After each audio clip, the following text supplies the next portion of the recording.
नमस्कार प्रिय छात्रों, एक बार पुनः प्रातः काल में आपका हार्दिक अभिनंदन करता हूँ।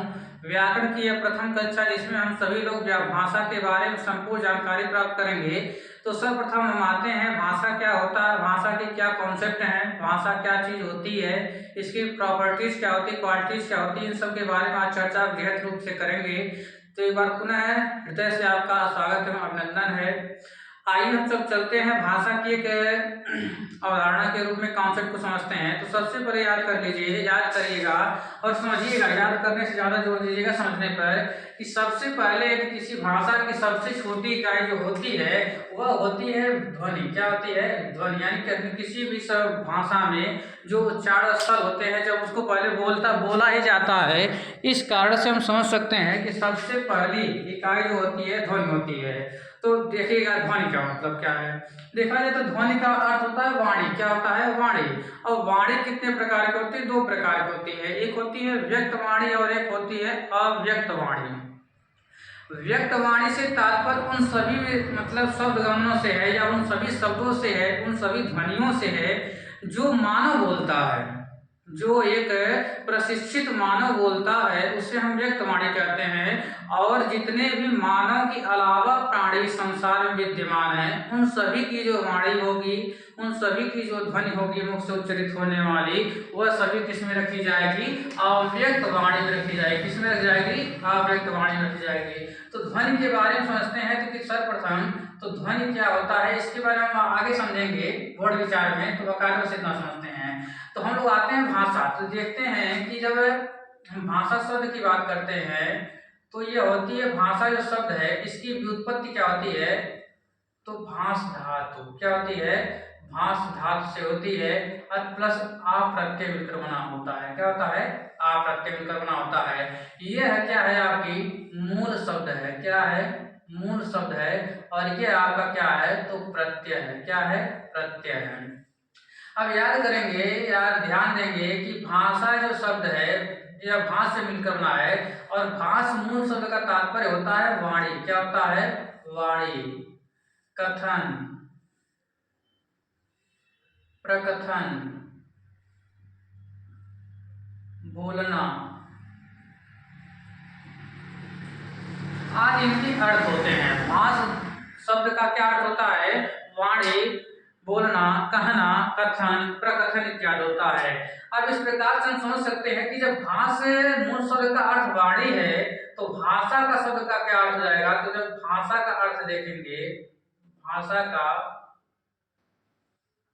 अर्थ देखेंगे तो इसका क्या हो जाएगा? व्यक्त वाणी। क्या हो जाएगा? व्यक्त वाणी। क्यों? क्योंकि भाषा का अर्थ क्या होता है कि व्यक्त वाणी होता है। क्योंकि हम जान रहे हैं कि जो वाणी है वह तो क्या नाम है? तुम्हारी भाष की हो जाएगी। लेकिन भाषा किनकी होती है? मनुष्यों की होती है। और मनुष्यों की भाषा को हम क्या कहते हैं? व्यक्त भाषा कहते हैं, व्यक्त वाणी कहते हैं। तो यानी कि गलतियां मुझे वाणी कह रहे हैं, भाषा कह रहे हैं, ये सब सभी बातें एक ही वाणी कहे भक्त। देखिए शब्द कहे, वाणी कहे, ध्वनि कहे, इन सभी का आपस में क्या अर्थ है? कहीं कहीं भाषा के संबंध में ही सब कहे जाते हैं। तो याद ध्यान दीजिएगा कि भाषा का अर्थ क्या होता है? व्यक्त वाणी। भाष का मतलब क्या होता है? वाणी होता है। तो भाषा का शब्द क्या का अर्थ है? वाणी। और यह क्या होता है? व्यक्त वाणी। तो हम समझ सकते हैं कि भाषा के दो रूप होते हैं। भाषा के देखा जाए तो भाषा के मोटी मोटा तौर पे भाषा के रूप में बहुत सारे रूप हैं। लेकिन यहाँ देखा जाए तो एक होती है व्यक्त भाषा और दूसरा होता है अव्यक्त भाषा। क्या होता है? अव्यक्त भाषा। व्यक्त भाषा और अव्यक्त भाषा। ध्यान समझिएगा, व्यक्त भाषा क्या है? तो मानवों की भाषा, मानव जो भाषा बोलता है उस भाषा को क्या कहते हैं? व्यक्त भाषा कहते हैं। अब ध्यान से समझिए, व्यक्त भाषा कहते हैं तो व्यक्त भाषा, अब मनुष्य अपने विचारों को किन किन तरीकों से व्यक्त कर सकता है, कितने तरीके हैं उसके पास की व्यक्त करने के। तो सबसे पहली बात आती है कि वह अपने मुख से बोलकर व्यक्त कर सकता है। यानी कि पहला क्या होता है? मुख से जब बोलेगा तो क्या करेगा? हम कह सकते हैं जब मुख से बोलेगा तो उसे हम क्या कहेंगे? मौखिक कह देंगे। दूसरी बात क्या होता है, वह लिख कर व्यक्त कर सकता है, लिख कर व्यक्त कर सकता है। और तीसरा क्या होता है, संकेतों के माध्यम से व्यक्त कर सकता है।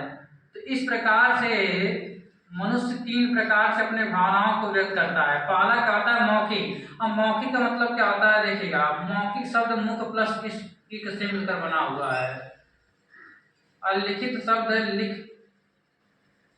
लिखना प्लस इत से मिलकर बना है, और यह शब्द संकेत प्लस एक से मिलकर बना हुआ है। अब यहाँ हम समझ सकते हैं कि मौखिक शब्द भाषा कौन सी होगी, ऐसी भाषा, मुख यानी क्या, बोलना, मुख यानी क्या, बोलना, यानी कि ऐसी भाषा जो बोलने पर डिपेंड करती है, यानी कि ऐसी भाषा जिसका व्यक्तिकरण, जिसका प्रकटीकरण मुख के द्वारा होता है, उन्हें हम मौखिक भाषा कहते हैं। ऐसी भाषा जिसका प्रकटीकरण मुख के द्वारा होता है, उन्हें मौखिक भाषा कहते हैं। दूसरी बात, लिखना, लिखना मतलब क्या, लिख करके। ऐसी भाषा जिसका प्रकटीकरण, जिसका व्यक्तिकरण या जिसको व्यक्त कैसे करते हैं, लिख कर करते हैं, उन्हें हम लिखित भाषा कहते हैं। ऐसी भाषा जिसका प्रकटीकरण, जिसका व्यक्तिकरण किससे होता है, संकेतों के माध्यम से होता है, उन्हें हम व्यक्त भाषा कहते हैं, सांकेतिक भाषा कहते हैं। या सीधे सीधे कहा जाए, ऐसी भाषा जो मुख से बोलकर बताई जाए, मौखिक भाषा। ऐसी भाषा जो लिखकर बताई जाए, लिखित भाषा। ऐसी भाषा जो संकेतों के माध्यम से बताई जाए, उन्हें हम सांकेतिक भाषा। ठीक, अब हम आगे ध्यान देंगे कि यही जो मौखिक भाषा होती है, तो यह भी तो कई प्रकार से हो सकती है, कहीं न कहीं। देखिएगा, सारा एक ही बता रहे हैं कि संबंध रूप से, संबंध संबंधी के रूप से सब चल रहा है। तो देखेंगे मौखिक भाषा में क्या क्या, कौन कौन सी भाषा हम बोलते हैं। पहली बात तो हम राजभाषा बोलते हैं, राजभाषा बोलते हैं। दूसरी बात हम मातृभाषा बोलते हैं, और तीसरी बात है हम राष्ट्रभाषा बोलते हैं। तीसरी बात हम क्या बोलते हैं, राष्ट्रभाषा बोलते हैं। तो याद करिएगा, ध्यान दीजिएगा, मौखिक भाषा मतलब क्या, मौखिक मतलब कि मुख से व्यक्त करते हैं। तो मुख से ऐसी कितने प्रकार की भाषाएं हैं जिनका व्यक्तिकरण, जिनका प्रकटीकरण होता है। तो राजभाषा भी क्या होती है, ऐसी भाषा जो लेखा जोखा में काम आए, लेकिन यह भी कहीं न कहीं 1% में बोली ही जाती है। जैसे हिंदी हमारी है, तो हिंदी हमारी राजभाषा है, तो देखेंगे 1% कहीं कहीं मान लेते हैं, लेकिन देखा जाए तो हिंदी राजभाषा के रूप में लिख सकते हैं, ठीक है। लेकिन इसको यहाँ भी रखेंगे और लिखित भाषा में भी लिख सकते हैं। इसमें कहाँ लिख सकते हैं, लिखित भाषा में भी और मौखिक भाषा में भी रख सकते हैं। दूसरी बात आती है मातृभाषा। माता के द्वारा जो सिखाई जाने वाली भाषा है, वो है आपकी मातृभाषा कहलाएगी। अब मातृभाषा ये हो जाएगी, माता के द्वारा सिखाई जाने वाली। तो तीसरा क्या होता है, राष्ट्रभाषा। और राष्ट्रभाषा का तात्पर्य क्या है कि ऐसी भाषा जो पूरे देश की जनता के द्वारा या आधिकारिक जनसंख्या के द्वारा बोली जाती है, राष्ट्रभाषा कहलाती है। तो ये आपके कुछ भाषा के रूप मैंने कहा आपके समझ प्रस्तुत किया, जिसका विवरण कुछ इस प्रकार से है। आशा करते इतना समझ में आया होगा। आगे चलते हैं। अब आता है अव्यक्त भाषा। क्या आता है, अव्यक्त भाषा।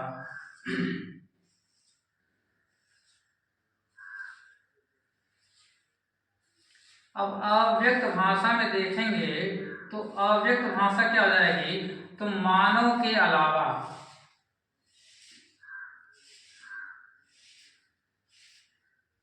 मानव के अलावा जितने भी प्राणी हैं,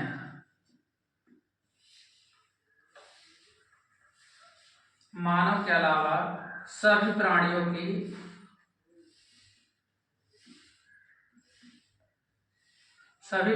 की ध्वनि,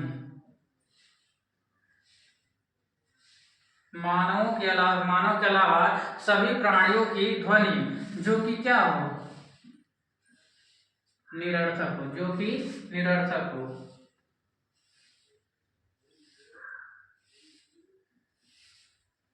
जो कि क्या हो, निरर्थक हो। अब कोई तोता बोल रहा है कि राम राम, तो राम का अर्थ है कि नहीं है, तो वहां पर उसका क्या हो जाएगा, व्यक्त वाणी कहलाएगा। ध्यान दीजिएगा, ट्विस्ट है यहाँ पर। तो मानव के अलावा सभी प्राणियों की ध्वनि क्या हो जाएगी, जो कि निरर्थक होती है, वह अव्यक्त भाषा में हो सकती है। ठीक है, अब यहाँ से हमने बोला कि उसकी थोड़े बहुत मतलब है, जैसे तोता बोल देता है तो कुछ बोल देता है, उसके शब्द के अर्थ निकलते हैं और इसके अर्थ निकलते हैं उसे व्यक्त में रखेंगे। तो यहाँ समझ सकते हैं सांकेतिक भाषा जो है उसके कोई सभी मतलब है, हमारे जीवन में सभी जो व्यवहार हैं संकेतों के द्वारा थोड़ी संचालित हो सकते हैं। ऐसा थोड़ी हो सकता है, संभव नहीं है जो संकेतों से सब कुछ हो जाए, ऐसा नहीं है। इस नाते से हम कह सकते हैं जो सांकेतिक भाषा है वह इसमें भी शामिल होती है और इसमें शामिल होती है, यानी कि सांकेतिक भाषा को आंशिक रूप से व्यक्त भाषा में रखते हैं और अव्यक्त भाषा में भी रखते हैं।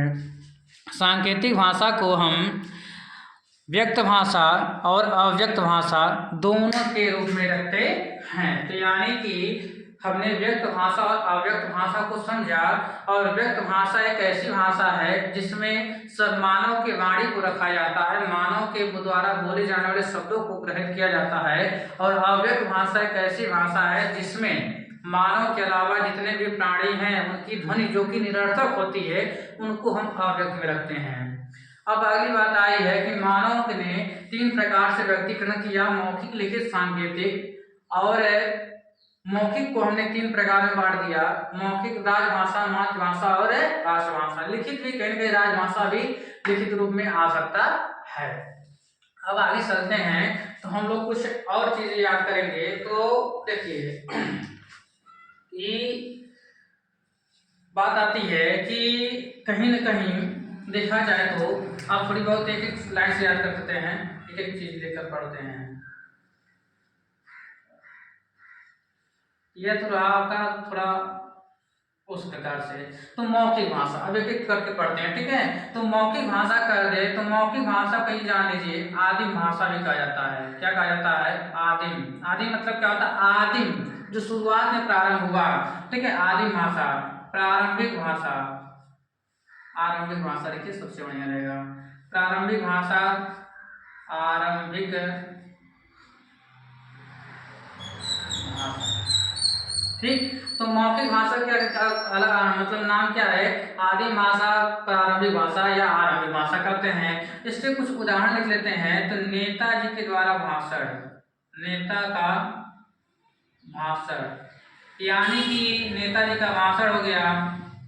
नेताजी का भाषण हम पढ़ा रहे हैं, फिर उसके बाद में कुछ बोलने के लिए कह रहा हूं तो आप बोल रहे हैं, फिर किसी प्रकार की समाज में उपदेश लोग दे रहे हैं, तो यह सब किस भाषा को उदाहरण कहलाएंगे? तो मौखिक भाषा को उदाहरण कहलाएंगे, ठीक।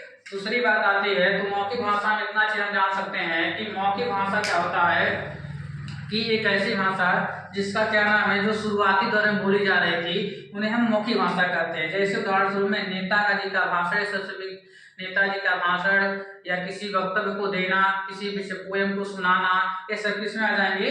मौखिक भाषा में आ जाएंगे। दूसरा आपका आता है लिखित भाषा। क्या आता है? लिखित भाषा,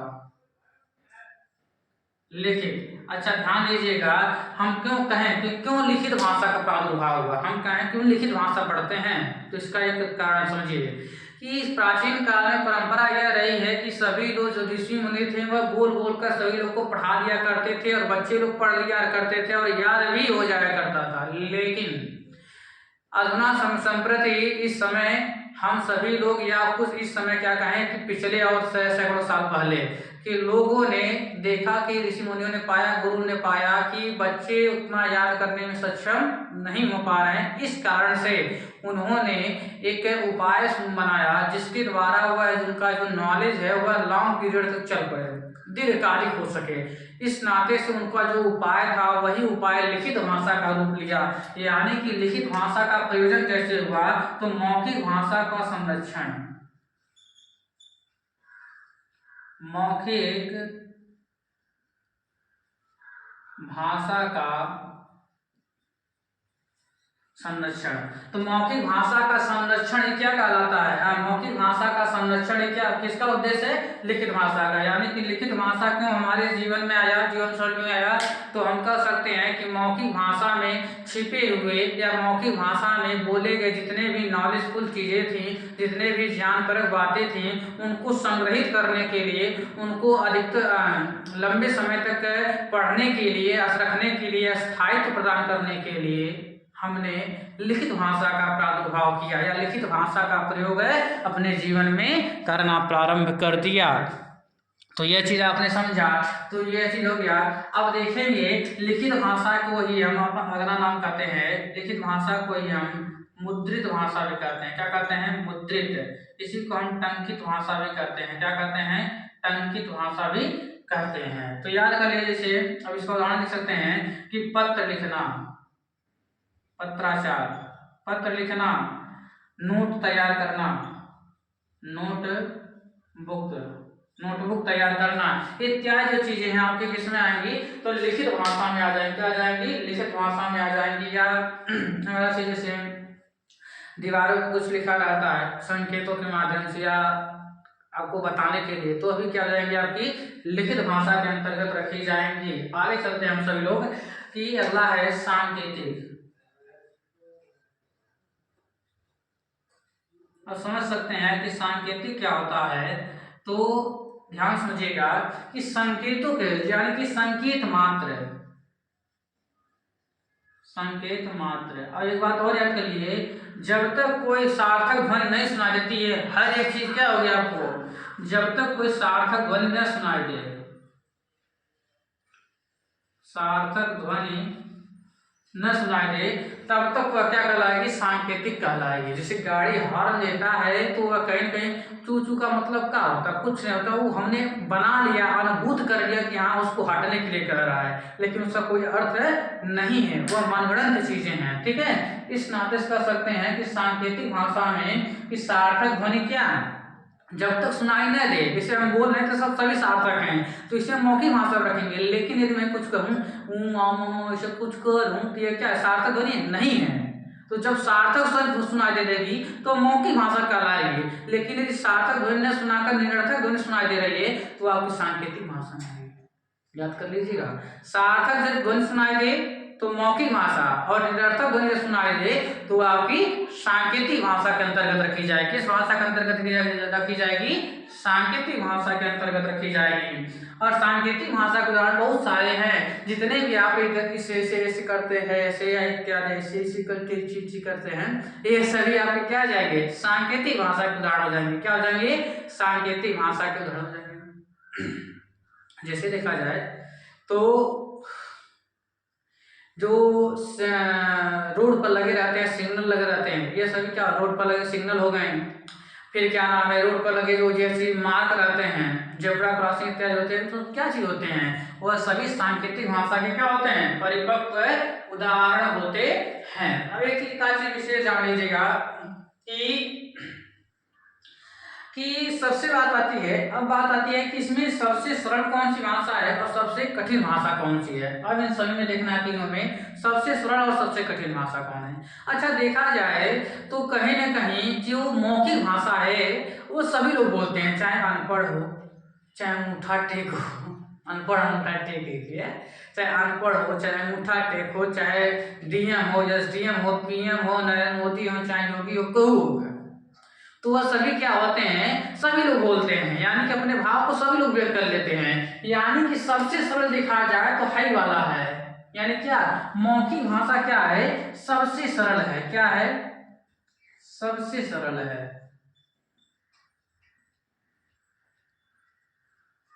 सरल को ये क्या कहते हैं? सुगम।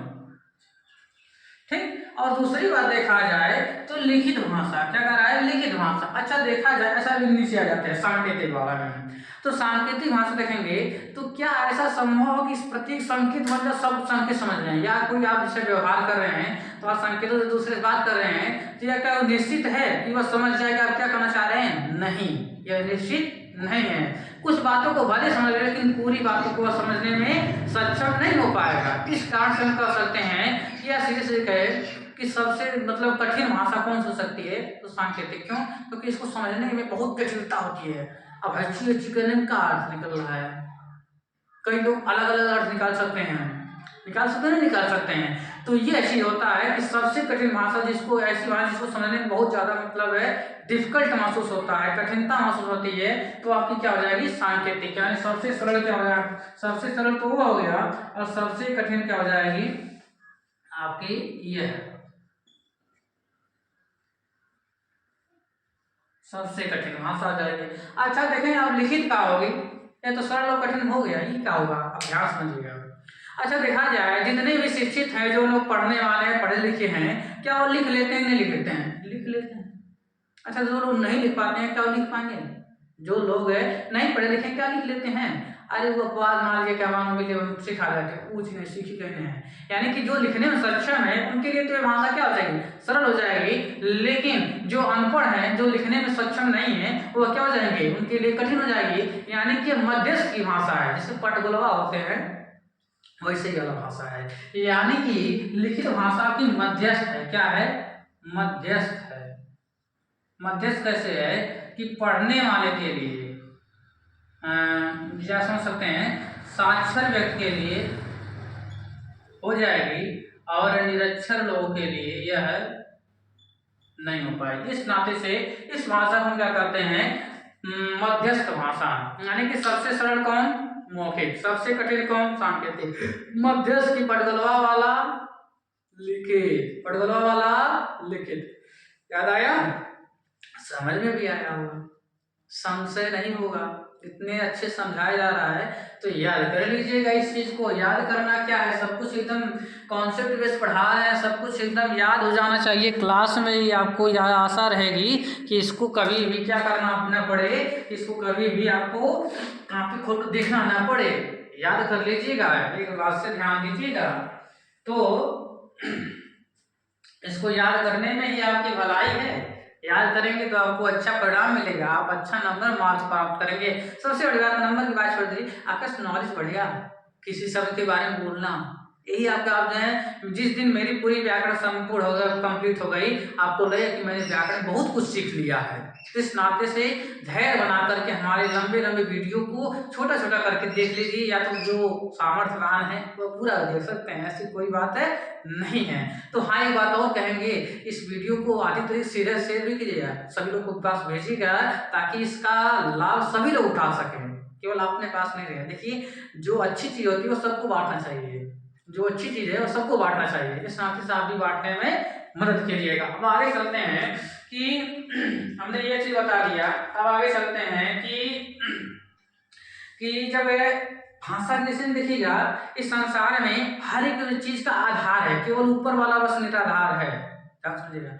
इस संसार में हर एक चीज का कोई ना कोई आधार होता है। जैसे ये मकान खड़ा है, ये पेड़ के नीचे भी लगा हुआ है, नहीं चला हुआ है, तो आधार है। तो निराधार क्या है, निराधार केवल ईश्वर है।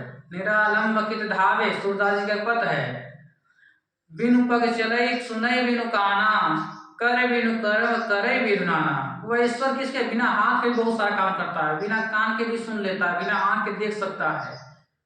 तो ये चीज केवल निराधार कौन है, ईश्वर है। तो आधार सब लोग का होता है, सब चीज का होता है। इसी प्रकार से भाषा के आधार होते हैं, क्या होते हैं, ध्यान समझिएगा कि भाषा के आधार होते हैं। ये आधार दो होते हैं, एक होता है भौतिक आधार और एक होता है मानसिक आधार। क्या होता है, एक होता है भौतिक आधार और दूसरा क्या होता है, मानसिक आधार। तो यह समझिएगा भाषा के आधार। अच्छा देखिए भाषा का आधार कहने से मतलब क्या निकल रहा है कि भाषा जैसे बोल रहे हैं तो बोलने का आधार क्या है। यानी कि जैसे हम कुछ बोलते हैं तो कहते हैं किस आधार पर तुम ये बात बोल रहे हो, यह बात तुम किस आधार पर बोल रहे हैं, किस बेस पर बोल रहे हो। तो वो मतलब क्या, बोलने का आधार क्या है, तुम्हारे वाणी से जो निकल रहे हैं उसका आधार क्या है। जो कॉन्सेप्ट वो तो अलग बात है कि इस आधार में मैं यह बात कर रहा हूँ, तो बात अलग है। लेकिन जिस आधार पे कह रहे हैं उसको निकल कहाँ से रहा है, तो ऐसी बात सुनना है। देखिए सबसे पहली बात क्या होती है कि हमारे मन मस्तिष्क में कोई विचार सबसे पहले बोलते हैं तो कुछ ना कुछ हमारे दिमाग में चला रहता है, चलता है कि नहीं चलता है, चलता है।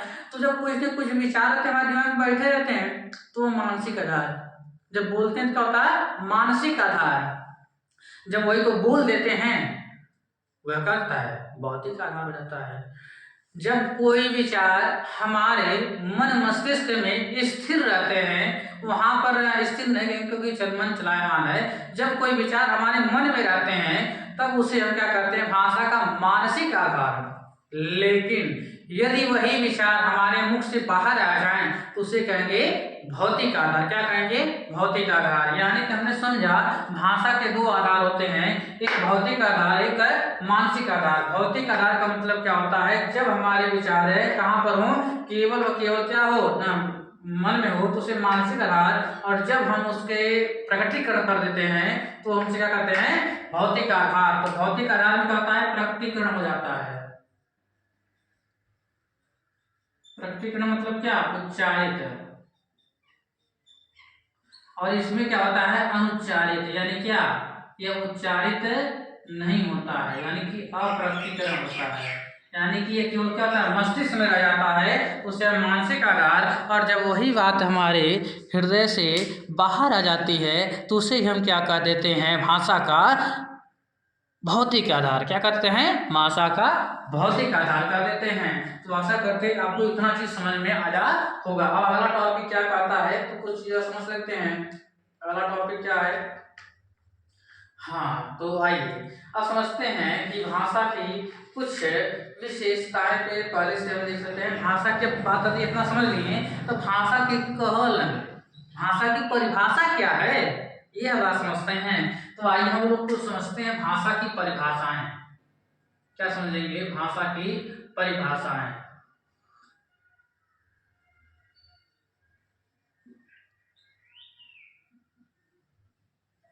तो परिभाषाओं को हम मेन लोगों से पढ़ेंगे। देखिए हिंदी के जनक, संस्कृत के जनक माने जाते हैं पाणिनि, और हिंदी के जनक माने जाते हैं कामता प्रसाद गुरु। कौन माने जाते हैं, कामता प्रसाद गुरु।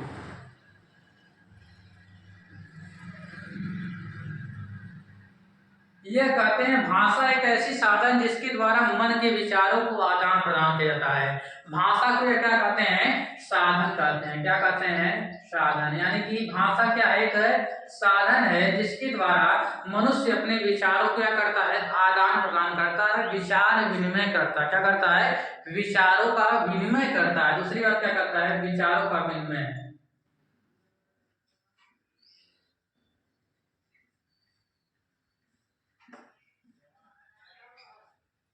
विचारों का विनिमय करता है। यानी कि भाषा एक ऐसा साधन है, ऐसा माध्यम है जिसके द्वारा मनुष्य अपने विचारों को क्या करता है, साझा करता है। क्या करता है, साझा करता है। तो यानी कि भाषा क्या हो जाएगी, एक ऐसी साधन हो जाएगी जिसके द्वारा मनुष्य अपने विचारों को आदान प्रदान करता है। आदान को विनिमय मतलब क्या होता है, आदान प्रदान। क्या होता है, आदान प्रदान,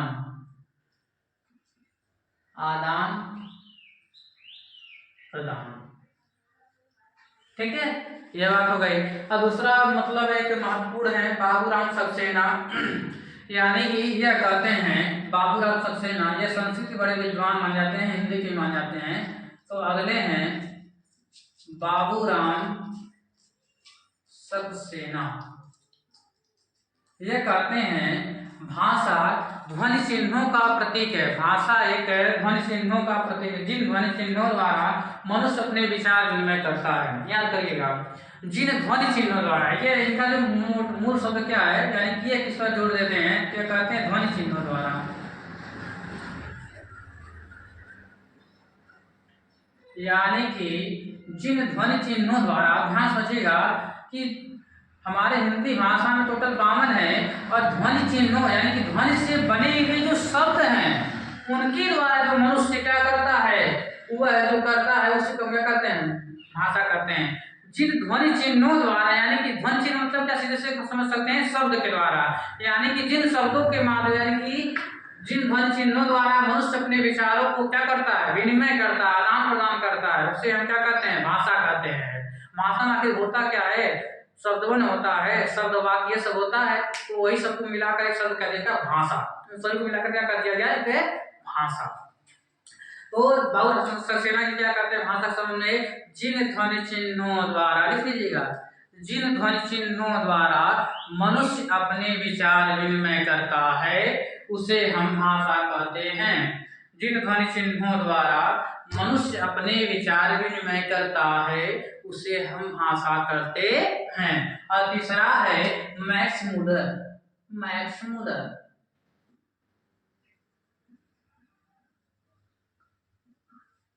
मैक्स मूलर यह कहते हैं भाषा कुछ है नहीं, एक उक्ति है, एक युक्ति है। क्या है, एक युक्ति है जो मानवों के द्वारा बनाई गई है।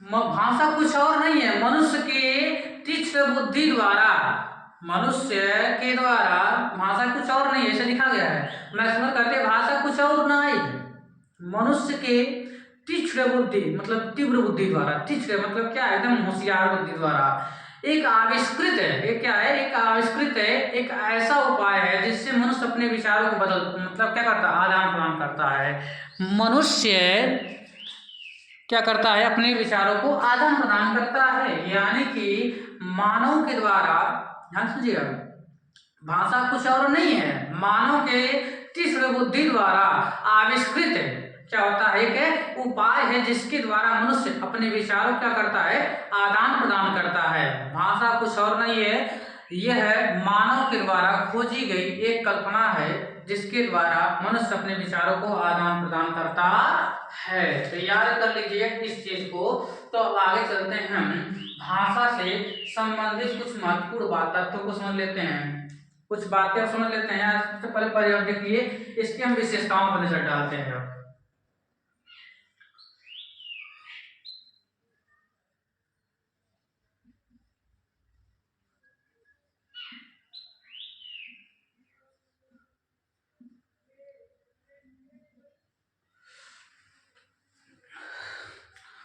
क्या कह रहा है कि भाषा की विशेषताएं। अब देखिए भाषा की विशेषताओं में सबसे पहली बात आता है कि हम समझते हैं पहली विशेषता क्या हो सकती है। अच्छा देखा जाए, सबसे प्राचीनतम भाषा क्या थी, संस्कृत थी। संस्कृत के बाद क्या हुई, पाली हुई, पाली के बाद प्राकृत हुई, प्राकृत के बाद अपभ्रंश हुई, अपभ्रंश के बाद सौरसेनी हुई, सौरसेनी से हिंदी आई।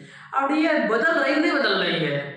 अब कोई सी यदि बदल रही है तो वह किस प्रकार का गुण रखेगी, उसके अंदर कौन सी क्वालिटी आएगी, कौन सी प्रॉपर्टी आएगी, परिवर्तनशीलता। सीधी सीधी बात है, जैसे कोई गतिशील है, किसी व्यक्ति में गतिशील हमेशा रहता है तो उसमें कौन सी गुण है, गतिशीलता का गुण है। जैसे कोई व्यक्ति गरीब है तो उसमें गरीब है तो उसमें कौन सा गुण होगा, गरीबी का गुण होगा। उसी प्रकार से इसमें परिवर्तन हो रहा है भाषा में, तो इसमें कौन सा गुण आएगा, परिवर्तनशीलता आएगा। सीधी सीधी बात है। तो भाषा क्या होता है, परिवर्तनशील होता है। क्या होता है, परिवर्तनशील होता है। भाषा क्या होता है, परिवर्तनशील होता है। अब इसका कोई अर्थ पूछ, भाषा परिवर्तनशील है, इसकी व्याख्या करिए, तो क्या कहेंगे। चूंकि हम जानते हैं सबसे प्राचीनतम भाषा संस्कृत है, संस्कृत के बाद हिंदी आई है, यानी कि बदली हुई है, बीच में अन्यतर भाषाओं का रूप बदली होगा, भाषा का रूप बदला हुआ है। इससे हम समझ सकते हैं कि भाषा में परिवर्तनशीलता का गुण पाया जाता है, अतः भाषा परिवर्तनशील होता है। भाषा परिवर्तनशील होता है। दूसरी बात हम लोग आते हैं, लेकिन इसको भी पहले हम समझेंगे, पहले लिखेंगे नहीं, पहले समझेंगे। अच्छा देखिए, हमारे पास क्या होता है, कुछ रुपए होते हैं तो हमारे काम चल जाते हैं, लेकिन हमारे जीविया न हो, जीव न हो, हमारे पास भाषा न हो, तो क्या हम अपने विचारों को या क्या कुछ भी काम कर सकते हैं, नहीं कर सकते हैं। सीधी सीधी बात, नहीं कर सकते हैं। यानी कि हर दूर पे आपकी संपत्ति है तो भाषा क्या है, यह भी एक प्रकार की संपत्ति बनी, क्योंकि इसके बिना कुछ काम होता नहीं है मेरे जीवन का, मेरे जीवन क्या आपके जीवन का। तो हमारे जीवन का हुआ या आपके सभी लोगों के जीवन का सभी काम क्या होते हैं, भाषा के द्वारा ही कुछ न कुछ संचालित होते हैं, किसी न किसी माध्यम से। इस प्रकार से इसको भी समझ सकते हैं कि भाषा इस प्रकार से धन दौलत रहता है तो उससे हम कुछ न कुछ काम कर सकते हैं। उसी प्रकार से जो भाषा है वह भी प्रकार का धन दौलत संपत्ति है इस प्रकार। लेकिन अब बात यह है कि इसे क्या नाम धन दौलत को प्राप्त करते हैं, उसको अर्जित करते हैं, उसी प्रकार भाषा को भी तो समाज में रहकर अर्जित करते हैं। कहाँ रहते हैं तो क्या नाम क्या होता है कि समाज में रहकर क्या करते हैं, हम प्राप्त करते हैं। जिससे दो क्वालिटी लेकर के आती है कि पहली बात तो आती है कि भाषा एक क्या है, अर्जित संपत्ति है। क्या है, अर्जित संपत्ति है। और तीसरी बात आती है निकल करके, यह है क्या है, सामाजिक प्रक्रिया है।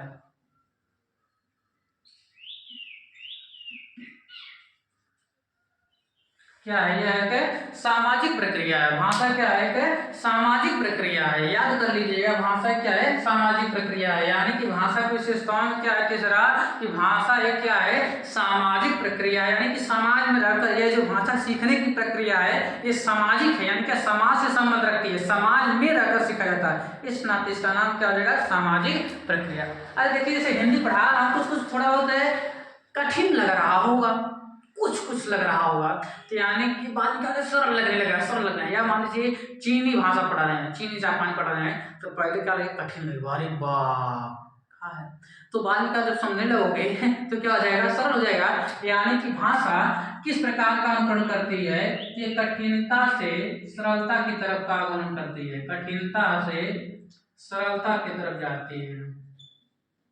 ठीक, पांचवा बात आती है, अच्छा देखा जाए कि बात और आपके लिए भाषा की सबसे महत्वपूर्ण और सबसे बड़ी पार्टी है कि भाषा के यदि कुछ कहें, भाषा किसे कहेंगे, तो इसकी बहुत महत्वपूर्ण बात बता रहा हूँ। एक बात याद कर लीजिए, यदि जीवन में भाषा के बारे में समझना है तो एकदम जब भाषा का नाम है, मतलब कोई बोले भाषा, तो एकदम याद आना चाहिए कि भाषा कोई उसका कोई ना कोई व्याकरण जरूर होगा, उसका कोई ना कोई व्याकरण जरूर होगा। यानी कि प्रत्येक भाषा यदि भाषा कह रहे हैं तो उसका कोई ना कोई एक निश्चित व्याकरण जरूर होगा, एक निश्चित व्याकरण जरूर होगा। क्या होगा, एक निश्चित व्याकरण अवश्य ही होगा। जैसे हिंदी पढ़ा रहे हैं इसका व्याकरण पढ़ रहे हैं, संस्कृत पढ़ेंगे उसका भी व्याकरण है, इंग्लिश पढ़ेंगे उसका भी व्याकरण है, उर्दू पढ़ेंगे उसका भी व्याकरण है। तो प्रत्येक भाषा यदि किसी चीज को यदि बोली को हम भाषा कर, देखो बोली छोटे सीमित होती है, बोली और भाषा में इतना अंतर है, बोली छोटे में होती है लेकिन भाषा बृहत स्तर पर होती है। तो यदि किसी बोली को हम भाषा कह दे रहे हैं तो उसका ये एकदम कन्फर्म है, उसका कोई ना कोई व्याकरण निश्चित होगा, इसी बेस पर उसको भाषा कह भी रहे हैं। यानी भाषा कहने के लिए हमें व्याकरण की अत्यंत आवश्यकता होती है। यदि किसी चीज को हम भाषा कह रहे हैं तो कहीं ना कहीं उसका निश्चित व्याकरण अवश्य ही होगा। तो याद कर लीजिएगा, भाषा का क्या होता है, निश्चित व्याकरण होता है। अब आगे चलते हैं कि जो अगली बात है, भाषा का निश्चित व्याकरण होता है। अच्छा देखा जाए तो अगली बात है, ऐसा देखा जाए जैसे संस्कृत जो पढ़ रहे थे, क्या उसको उन लोगों को पता था कि आज हिंदी पढ़ाई जाएगी, जर्मन फ्रेंच इत्यादि पढ़ाई जाएगी, नहीं पढ़ाई जाएगी।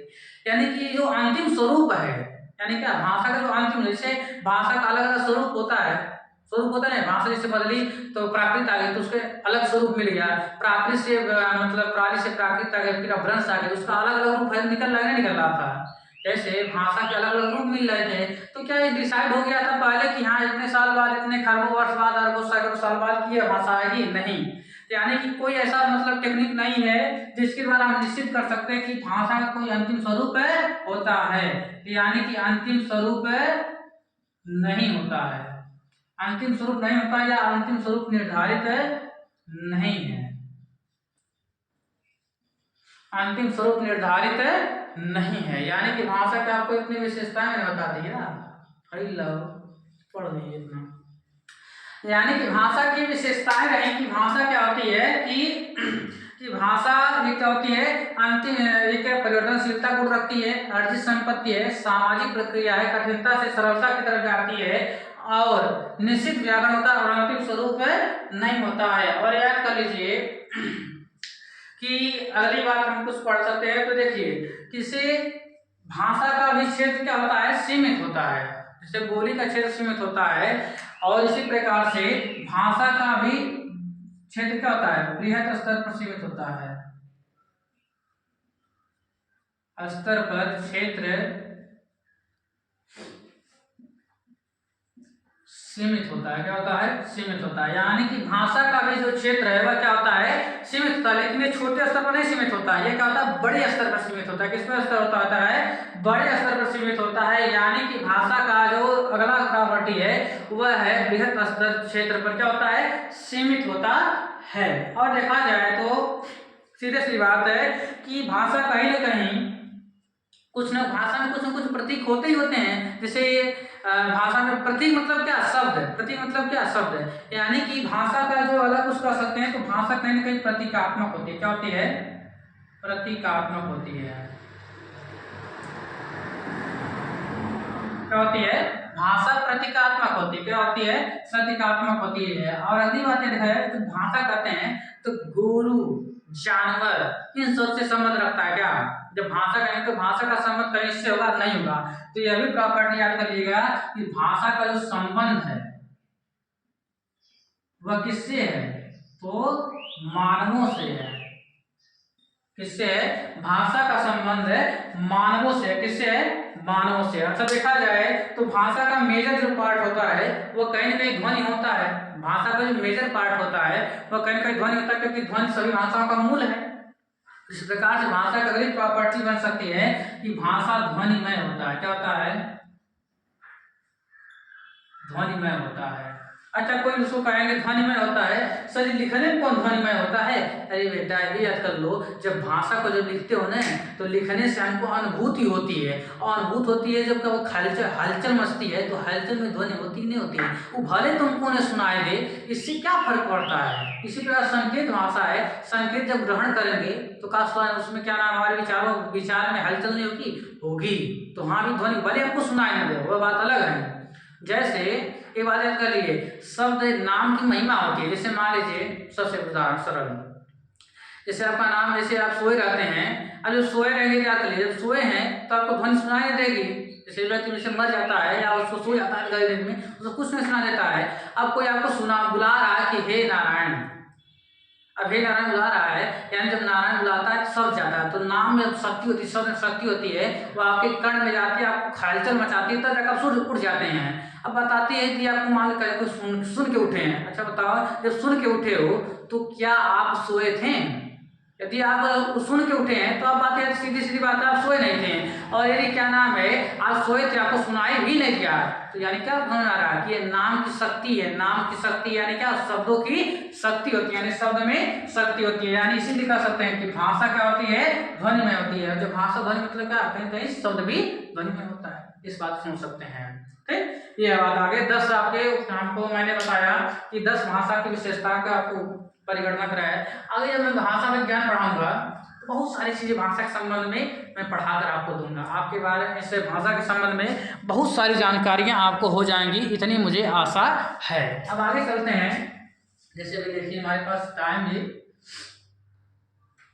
15 मिनट टाइम हमारे पास है, तो 15 मिनट में आपको बहुत कुछ पढ़ा दूंगा। अभी बहुत सारी चीजें पढ़ी हुई हैं। तो अब आगे चलते हैं कि आगे चलेंगे तो